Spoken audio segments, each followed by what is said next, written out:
incredible, isn't it? Yeah, to think that was the bottom of the seabed millions of years ago. Cheers. Cheers.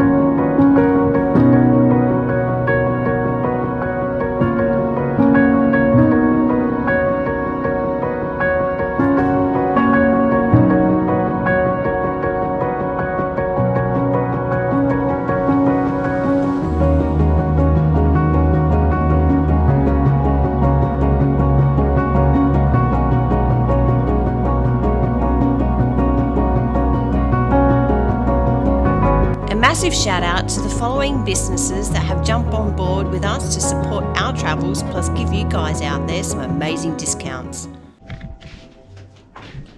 Right, so we're inside the Opal Museum here, underground museum in Coober Pedy, and she's a bit wet and wild outside today, so we've ducked in here and grabbed some warmth and checked out all this beautiful jewellery. But look at all this stuff. Not just jewellery, just It's paintings and all sorts, yeah. little souvenirs. Right. Some wicked little Opal in here, eh? Yeah, they do the indigenous artwork, some other paintings. Look at this, you know, you're inside underground again. I found some earrings for you to buy. Oh, I knew you'd find something. $1,300. Our visit to the Opal Cave was a fascinating dive into the town's rich opal mining heritage. Walking into the store, we were immediately surrounded by vibrant displays of opals, each one shimmering in its own unique way. Captivated by the sheer variety of the fiery reds and oranges of the precious opals and admiring the stunning black opals with their deep, rich colours. The friendly staff at the Opal Cave offered a hands-on demonstration of the opal cutting process, which was a real hit, and as we listened intently, they explained how rough opals are carefully shaped and polished to bring out their natural beauty. We all gained a newfound appreciation for the skill and craftsmanship involved in creating those dazzling gems. Exploring the shop further, we all found some stunning pieces of opal jewellery that we could have easily have taken home with us, but only if we'd won the lotto. Cruz spent some of his money to purchase a couple of small opal trinkets, eager to have his own little piece of Coober Pedy to take home. The visit to the Opal Cave wasn't just about the gems though, it was about learning the deep history of the town. The staff shared stories of the early miners who dug their homes underground to escape the extreme desert heat, and how Coober Pedy became the opal capital it is today. We all left with a sense of wonder about how this little town in the middle of the desert could hold such treasures beneath its surface. So while we're here at the Opal Cave, looking at the jewellery and arts and crafts, across the road here is the big spaceship they used to use in the Mad Max film apparently, so we'll go check it out. But that's the entrance there to the underground cave where the jewellery is. And there's a few props up there from the movie as well, so a bit of a look out above. So we'll go across here and look at the spaceship. Bedrock Underground Budget Accommodation. No, that name suits it well. There it is, the big spaceship from the Mad Max movie, the original one. So as you all know, the Mad Max movie was all filmed here and just out of Coober Pedy. She's seen a bit better days, hasn't it? I'm going, we'll talk about 1987 it was filmed or something, so it is quite old. Yeah. It's pretty cool, isn't it? Yeah. Another piece of Coober Pedy junk. That's it. So there's the cave, just the entrance to the jewellery shop.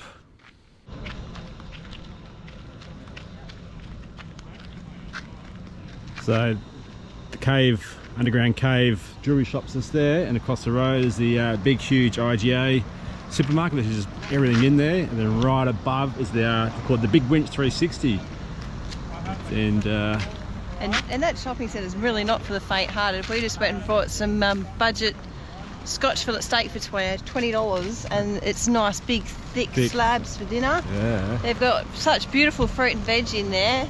Their prices are really quite good, except for a block of cheeses, which is $20. Would you expect it? I suppose you're out in the middle of nowhere, but like you say, most of the other stuff, all the meat and all the rest of it was pretty reasonably priced, wasn't it? Yeah, it's a brilliant shopping centre. Unfortunately, I got hit up with the hand open. I got 5 cents. I said to Cam, I said, you feel sorry for them.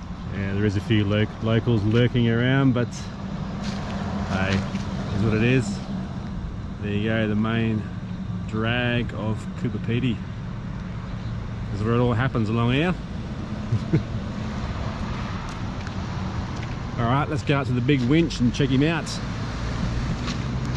Alright, so we just pulled up to the big winch 360 car park, and we're going to go up to the lookout and check out these little exhibits up here.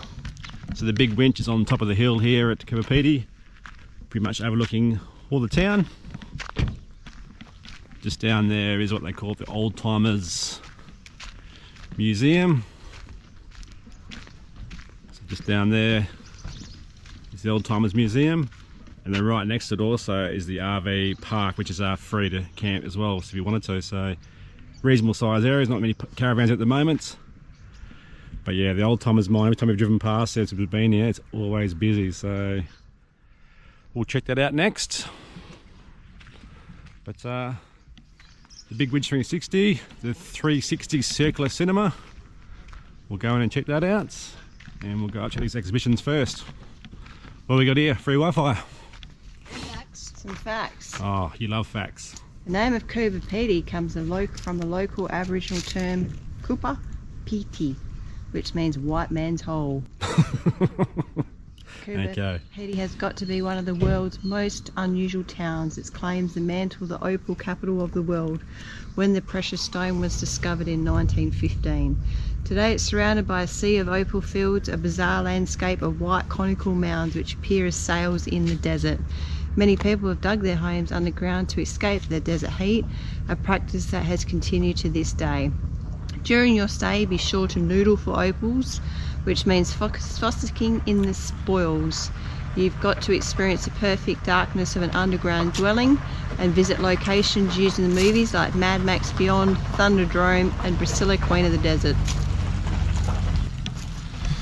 That's your favourite movie, isn't it? Priscilla, Queen of the Desert? Oh, I love that. Who doesn't? Mad Max is pretty good, but too. It is. I'm not sure I remember Thunderdome, but do you? Mad Max and the Thunderdome, yeah, I remember that was a kid. That was actually the movie. It was Mad Max Beyond Thunderdome. That was the actual first original one. It was Mad Max 2 and blah blah blah. So there's so much history to learn here. There is a bit. Let's go check these exhibitions out, eh? Alright. I wonder why they call it the Big Winch Cruise. I think it's a winch and it's big. They actually had to replace this winch. Why is that? Because some strong winds back in the days crumbled it. Well, look at that for a view of Coober Pedy. This is mountains of sand.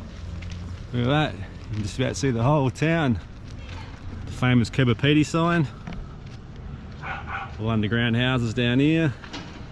Dog's having a bit of a bingle down there. That's the IJ. That was the Opal Cave we just went to before. And you can see in the horizon there, it's just houses all in the hills. Look at them all out there. Everywhere you look.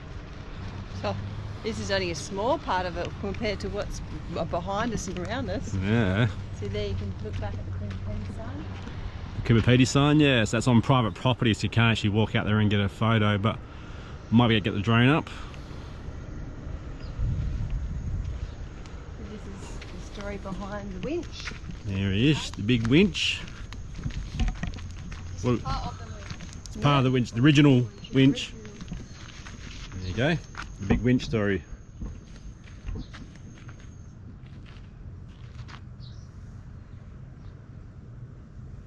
So what do you get out of all that, Sharon?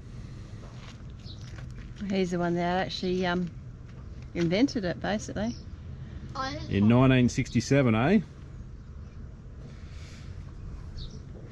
4 months of the year selling stones in Europe. And he met his wife Gabrielle in Berlin. They were married in Coober Pedy. What we got here is a bit of a story. The popular story of Coober Pedy is about a man who searched for years at Opal without success. Then one day decided to extend his dugout by creating another room throughout one of his whitewashed walls. So tunnelling work revealed a wealth of opal. The man had been living with centimetres of it for years. So working claims that it yielded little. So worth 3 mil. So he'd been living underground all that time in his bedroom, and then right next to him every day he woke up, there's opal in there. How weird is that? There he is. Claus, what do you go? How would you pronounce his name? Claus. Claus? Claus. Mr. Claus. Mr. As Claus. in like Santa Claus. Claus. Ah, might be his With cousin. minus the E. It's There he cousin. is. Where's International Opal, as he called it? Can you get in the truck, Chris? There you go, the big winch. Oh, they've screwed it shut. What does that truck remind you of, Cruz? Sign. Nah, remember the Mater! Mater in Cars, the car. And it's also the one of the main bit where we took photos of on the way in, the blower. That's it, the blower. So that's how the blower works. Big hopper on top, motor up there, so crank that big boy up. There's like a big vacuum that just sucks everything from the digger up the pipes, goes through the hopper, and then it spits it out here, and well, it should probably spit out here, I suppose, wouldn't it? Yeah, spit out here. Yeah, because this bit here actually goes in underground, this bit here. That connects onto the big vacuum hose. Yeah. Imagine the volume of Dirt and opal dust going that up would come that. out of there. It's like a big sifter or something, is it? Like That's where it dumps it all out. All the good stuff. like a big holding tank, yeah, and then drop it onto the ground. That's probably why you see those little mound of holes everywhere Yeah. coming from the hopper. Who knows, we might be able to see something like that in action That's it, we're for going a on. few days while we're here exploring. Still tree. This tree, the story behind this tree is of what I read. This was actually made out of a frame of a vehicle, What? still tree. This tree was created in 1970 There they are, look, sitting in the tree there. after an unfortunate fire, highway fire. Oh, The steel tree came into being in 1970 after Bob ordered a load of steel to be brought up by a truck from Adelaide, but the truck caught fire and was burnt out with ferocious fire fueled by full LPG cylinders on the truck. The steel was badly warped and useless as a building material. By then, Bob had 3 children who loved climbing trees and no trees in sight. He decided to make the most of the warped steel and build this tree for his kids to play on. so obviously all these bits of steel here were straight lengths, Yeah. and then because of the heat, Chris, come climb the tree. it's made it more curvy. Be able to climb up it. Can you? Yeah. Look at that, Binoculars. pretty cool. Great idea. Isn't it? Yeah. Just That- goes to show you with all the junk that does lie around that there is art for it. That's it, you can use it for something. What's going on here, Cruz? He's checking out all the mine sites. He's looking at it all, and just down there is the old drive-ins, and apparently it still does work. I think it's on a Saturday night. You go on their website.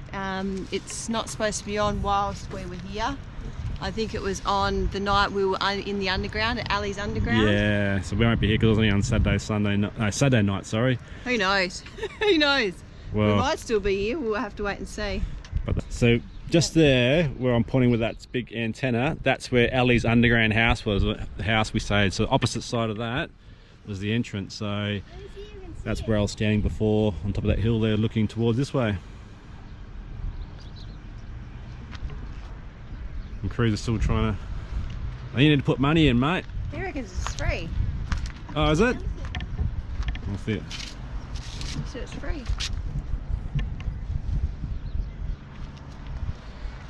What do you see there, Captain Cook? I'm looking at the mountain right now. Yeah, so just the other side of the big Winch. This is that little RV park I was showing you before. Probably different look at it here. So reasonable size area. Obviously, yeah, no facilities. So. Nah, it's fully self-contained, but it's free, but it's a good thing. It's in town. And the beauty is you can walk straight across the road, up the ramp and straight to 360. 360, or come around the road here, and shopping centre's just here. Yeah. So it's walking distance, everything pretty much. Not a bad location. And Nah. the reviews, they've got really good reviews on it. Good reviews so far, so if we've got time we may check it out, but otherwise we're quite happy there at the Coober Pedy views, overlooking and nice and quiet. Yeah, and the owner, she's brilliant, isn't she? Yeah, she's Very down to earth, very friendly, very chatty. definitely, yeah, she's pretty cool. Yeah. Tells you where to go, where not to go, and a bit of history about the town as well, which is cool. So alright, that's that. Alright, on to the next spot. This is what the 360 is all about. So 360 offers a circle vision cinematic experience. They're basically saying it's the Australia's first permanent 360 degree circle vision cinematic experience. A 40-minute show is in 3 parts. Act 1 is a welcome to the country by the local Indigenous elder Ian Crombie. Act 2 takes you into our amazing 360 cinema. The Outback Odyssey takes you on a journey from the first expedition of John McDougall Stewart in 1858 through the Afghan Cameleers who opened up the country to the modern day Coober Pedy and its passionate opal miners and underground life. Act 3 provides an insight into the outback characters that call Coober Pedy home, the truly unique individuals. Filmed over 12 months, the show captures the vast contrast in the landscapes from its deep isolate beauty and its unexpected moments of lushness. Ooh, lushness. There you go. Wow. The big Winch. I have to check that one out too. Alright, the cat's back again. Where you going, cat? On the solar panel. So a bit of a sniff, rub your body and everything. Going to the round now. Checking everything out. Yeah, just Hell, oh, come back. Bit of shade here. yeah, all stone stuff up here. The friendly cat. So we're just here waiting for the Nobles tour bus to come. That's going to take us a bit of a tour around a few mines and churches, and what else was there? I think that it takes you to about 6 different The places. dog fence, wasn't it? Dog, dingo fence. The dog fence, that's it. Yeah, Serbian church. He'll probably give us a program guide as we get in, and it goes for around about 6 hours. We won't be back here till just after 5 o'clock tonight And you get a little sneaky poo wine on the on the breakaway. Breakaways. And the kids have water. Kids. I'll have your wine instead. How's that sound? Yeah, no, so it should be a really good way to learn about Coober Pedy and hear their story. All the history, that's it. Alright, you shouldn't be too far away. Tour's here. This is it, this is our tour. It's called Noble Tours in Coober Pedy. Look at that.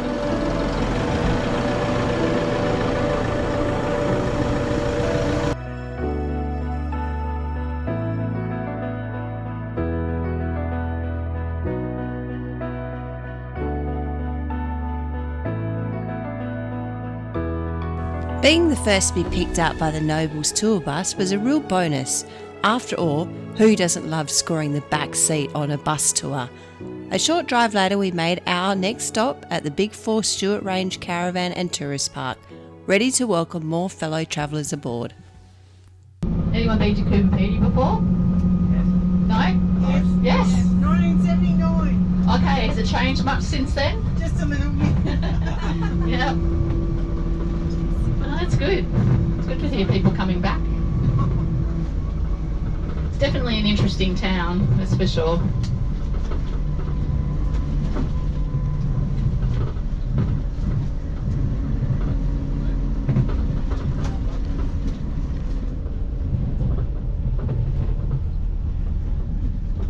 I'll just point out a couple of things as we go around this roundabout. We will go around it again later on, but case you don't get to see the things. Well, on the left-hand side in the distance is the school. It's primary and secondary. It has about 200 kids.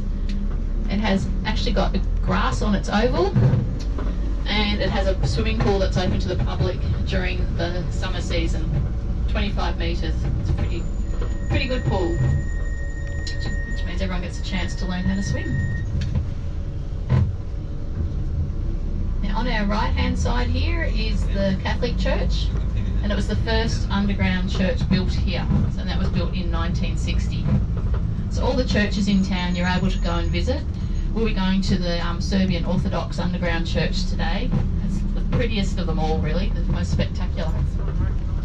We'll just grab our last two people and then we'll head off properly. Being chauffeured around isn't something we do very often, so it was a real treat to sit back, relax and take in the unique sights of Coober Pedy from a whole new perspective.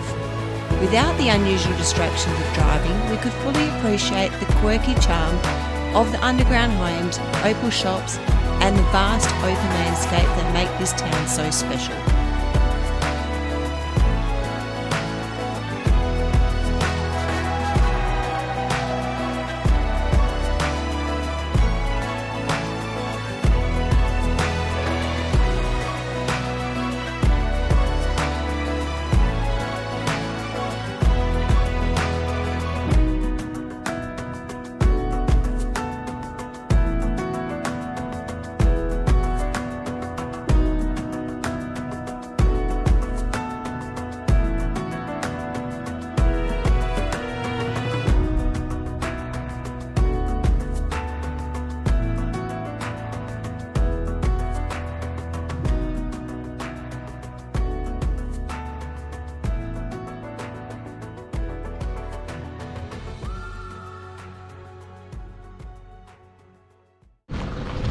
The first stop here is the Serbian Orthodox Church. This was dug out in, what was it, 79? I don't know. Don't have to talk about it. Well, there's so much to intake. She was talking about a dugout over here as well. So their house getting built next door apparently. So we'll go in and have a look. Ground level building. Really clever and different. They started with the roof, so they brought in a flatbed truck, lifted up to a height that they required, brought in the circular tunnelling machine and tunnelled 30 metres in, brought it out, moved the truck over, did the next one, next one. And because of that, they've got a lot more weight bearing strength in this building, and that's why they're able to have it so big, which you'll see when we go inside. When we come out, we'll be going up to a mezzanine level, and that mezzanine level is actually here, and so their mezzanine is our ground level. So this church is, not only is it in the side of a hill, because normally you just stay at that same level, but it also is underground.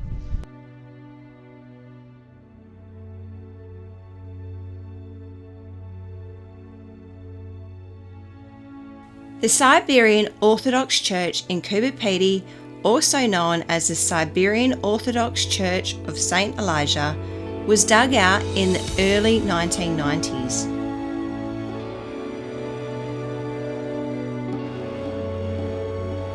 This underground church is a unique and striking example of the town's famous dugout architecture, which is used to escape the harsh desert heat. The church carved into the rock features beautifully designed stonework and religious iconography, including stunning stained glass and intricate carvings in the walls. It's not only a place of worship, but also a popular tourist attraction due to its archaeological beauty and serene atmosphere underground. This church stands as a testament to Coober Pedy's multicultural history, with Serbian immigrants playing a significant role in the town's development, particularly during its opal mining boom.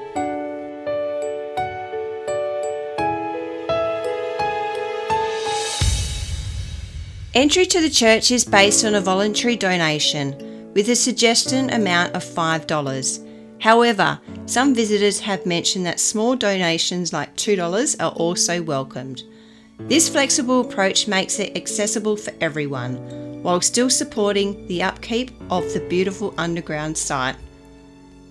The church is typically open for visitors throughout the day.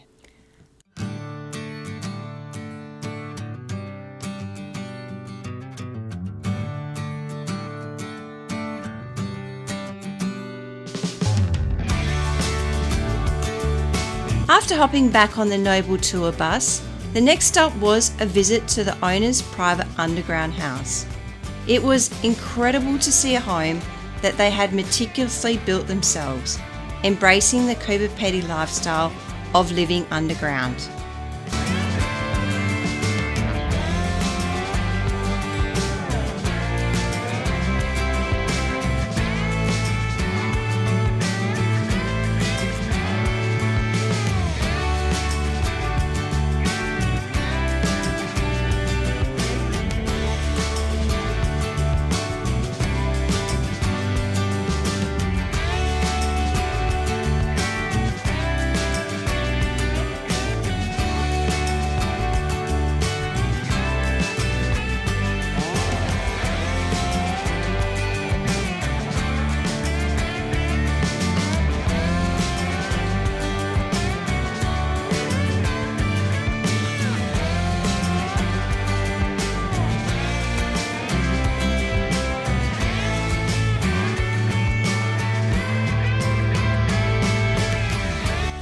The adventure didn't stop there. Outside the house, we discovered their newly handcrafted mini golf area, a delightful and creative touch. What made it even more unique was how the word Opal was clearly incorporated into the course design, making it both a playful attraction and a tribute to the town's identity. It's been awesome so far, having a really good time. If you come to Coober Pedy, definitely hop on and check out Noble Tours in Coober Pedy. Noble Tours in Coober Pedy offers guided tours that give visitors an immersive experience of the town's underground lifestyle, history and opal mining culture. Known for their friendly and knowledgeable guides, Noble Tours provide a more personal, local perspective on the region, including access to unique sites that aren't always open to the public. Offering several types of tours, including half-day and full-day options, make it easy for visitors to tailor their experience of the town and its surrounds. The personal stories shared by the tour guides and the small group sizes ensure an engaging and memorable adventure. Taken over already. New host. You bought yourself a new business. I have. Money maker. Cam's Tours. Just helping the lady out. So it wouldn't hurt to say warning, loud siren. Anyway, that's cool.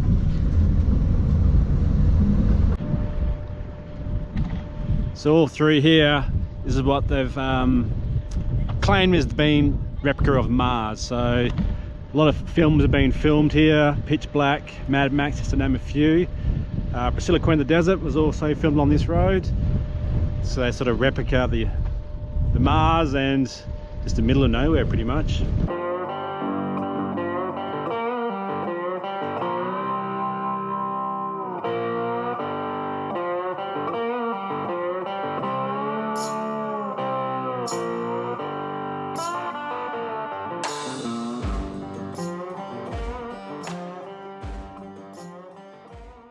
Australia, and it shows where the Dingo fence sits.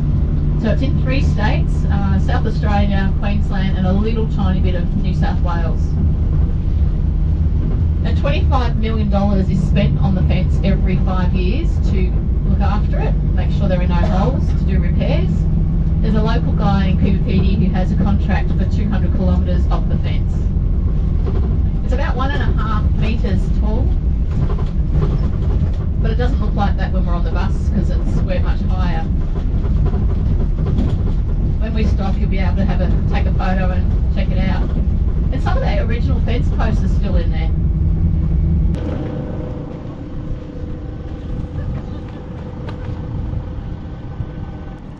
So we just pulled over here to do a quick stop and look at the original, well still today, Dingo fence. This is the old original wire. Obviously over the years I put the posts in, but there is some old timber posts up there. There's one here.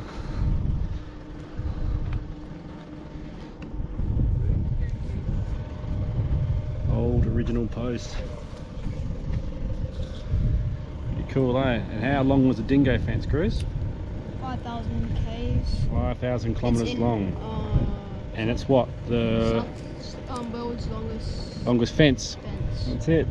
And it's in a little bit of New South Wales, a little bit in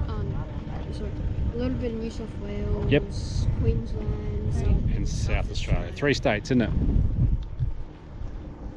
So it started off with one farmer doing his property, the next farmer started, and obviously they started joining their fence along, and then now it goes through Queensland, New South Wales and South Australia. Yeah. Keep the dingoes out. So they call it the dog fence or the dingo fence. Yeah, so like the lady sort of said, instead of using baits, they use a fence. Fence, that's right. Whereas a lot of people would just bait them. That's it. So obviously back in the day, cattle was one big income, and they were losing up to 50 sheep a day apparently, so... Because dingoes are notorious for pack hunting, and they would hunt down the sheep and basically just take a big chunk out of the neck and just leave it there just to die and move on. So they don't eat it, they just sort of rip and kill. Well, rip, kill, move on. And leave them there. Yeah. And they were losing far too many sheep from it, so something had to be done. That's it. So as far as you can see, that way is the fence. As far that way as well.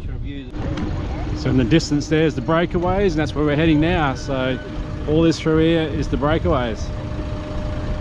So we'll jump back on the bus and check it all out.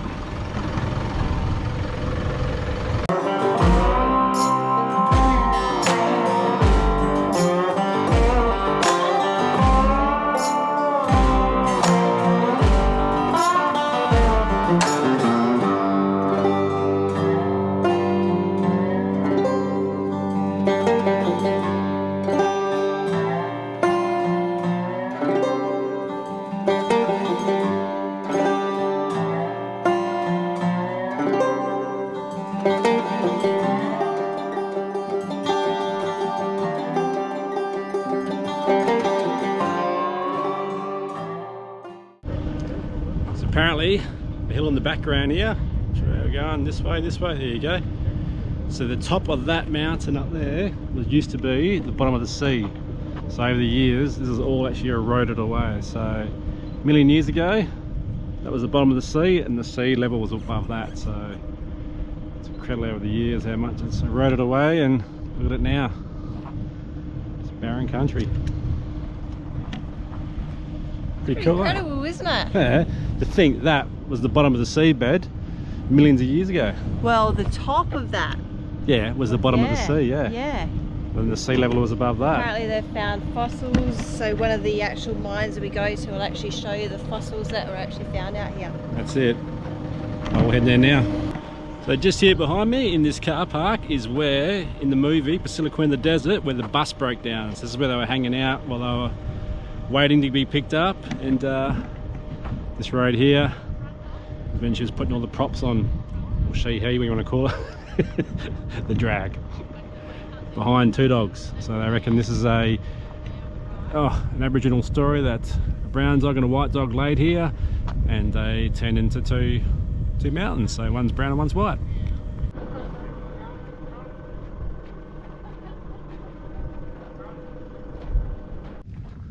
So on the tour they stop over here, and you get to climb this little hill here, little goat track going up to it, and check the brake always from up here. Look at that.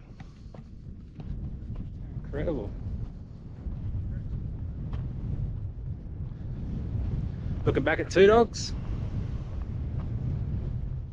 So all that top of them hills there was the sea bottom millions of years ago.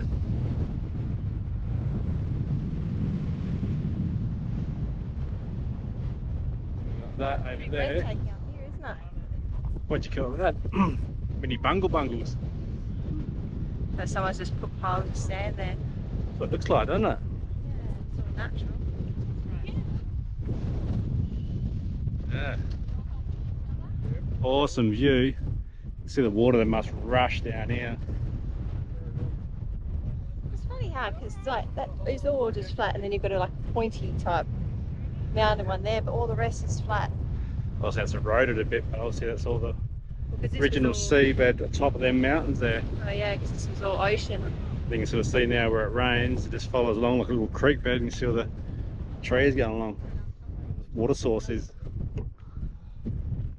But in the middle of the desert, we're sort of still pretty green, but isn't it really? Oh yeah, they've had more rain this month than they've ever had. The Breakaways, located about 30 kilometres north of Coober Pedy in South Australia, is a stunning natural attraction characterised by colourful, eroded hills and mesas that appear to break away from the surrounding flat plains. This landscape offers breathtaking views with hues of ochre, red, yellow and white, creating a vibrant contrast against the blue sky and desert landscape.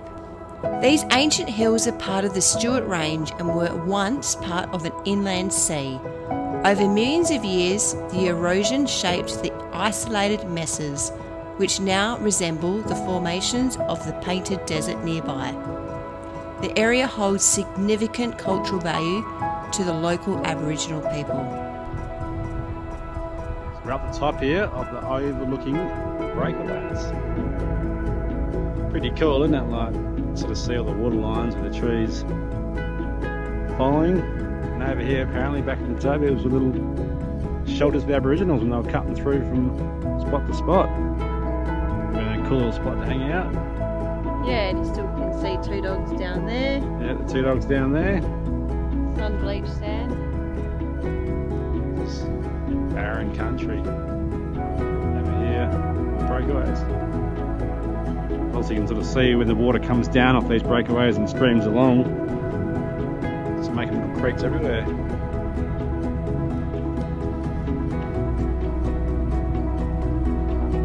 I'm going to say one cool thing here on the tour. Cheers. Cheers.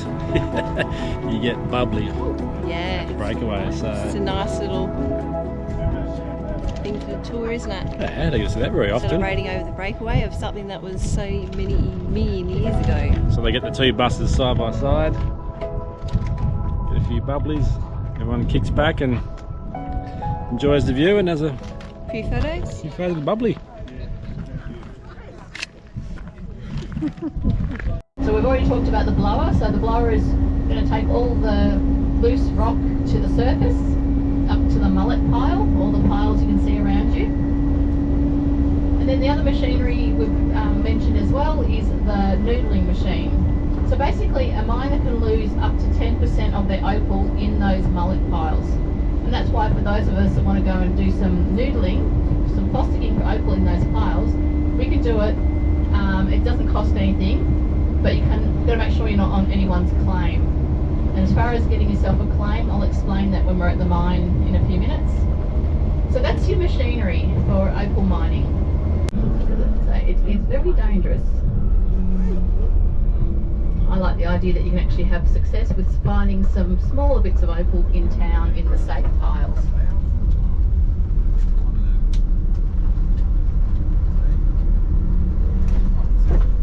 Now the road does get a bit bumpy in here, so I'll talk to you when I can, and a lot of the rest of this information will be more at the end when we're at the mine. Aaron's mine's not a normal mine. It's kind of a mine that's on steroids.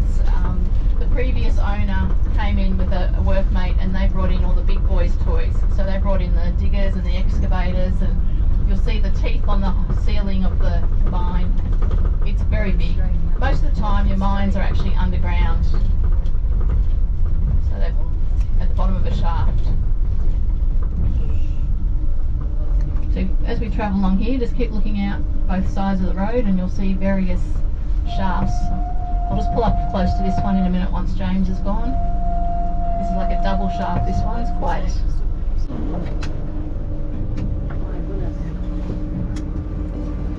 As we entered the mining area, it quickly became clear just how dangerous this place can be.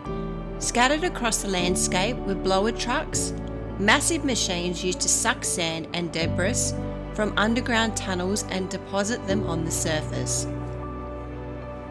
Although we didn't get to see them in action, it was still an impressive sight to witness so many of them dotting the fields. Everywhere we looked, drilled holes poke-marked the terrain, a stark reminder of the hazards beneath. The highlight of the experience, though, was enjoying the 360-degree panoramic views of this surreal landscape from the safety of our tour bus. It was a memorable adventure, giving us a true sense of the vastness and intrigue of Coober Pedy mining fields, one we will never forget.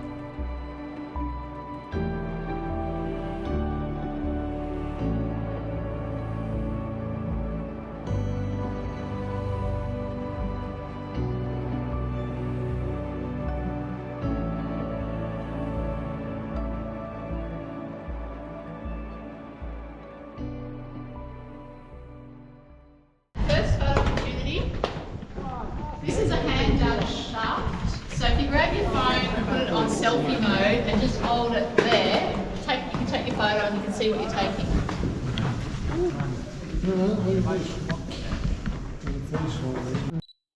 As we veered deeper into the cave, we were amazed by how vast the mine really was. She certainly wasn't kidding when she said it was like a mine on steroids. The sheer size was mind-blowing. With the darkness surrounding us, the tour guide demonstrated how to spot Opal using a black light. And in that moment, we instantly knew we couldn't leave Coober Pedy without giving it a try for ourselves. Thank you again for watching. If you enjoyed the adventure, don't forget to hit that like button, subscribe to join us on more epic journeys, and drop a comment if you wish. We'd love to hear from you. We'll end this video with a few photos we snapped to help you see just how incredible this part of the country really is. It's a place we fell in love with so very, very much. See you in our next video, our final one from Coober Pedy.